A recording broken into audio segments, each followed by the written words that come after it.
Welcome to the 1 Minute Apologist. We interview the world's leading apologists to provide credible answers to curious questions. You've got irreducible complexity, but you also have specified complexity. Specified complexity is it refers to a type of information which isn't mere Shannon information. Claude Shannon was a mathematician who lived in the 20th century. He concocted this theory of information where information basically relates to reduced uncertainty. So the greater the reduction of uncertainty, the more Shannon information you have. The kind of information that we're talking about in biology is Shannon information, but it's also more than Shannon information.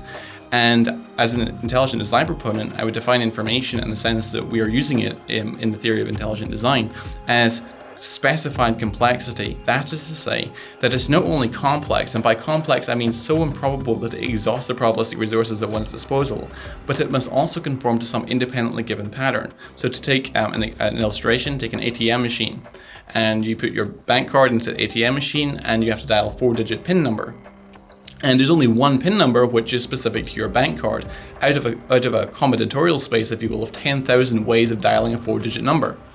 And so if you only have 3 attempts before the bank locks you out of your account, then the chances of you stumbling upon the correct PIN number by chance is very, very small.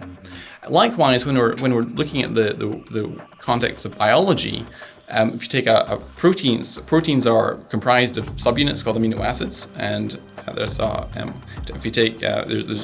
20 or so different amino acids, and they basically determine how a protein collapses into its 3-dimensional conformation. And if you take a protein residue of 150 amino acids long, you can ask, out of all these, and there's 20 to the 150th power of possible ways of arranging those amino acids, out of all these possibilities, how many are functional, how many are gibberish? And it turns out that the prevalence of functional stable protein folds is astronomically small within this combinatorial space. I would argue it exhausts the probabilistic resources at one's disposal, and it conforms to the independently given pattern of specifying what you need for specific protein functions. So that's what we mean by specified complexity.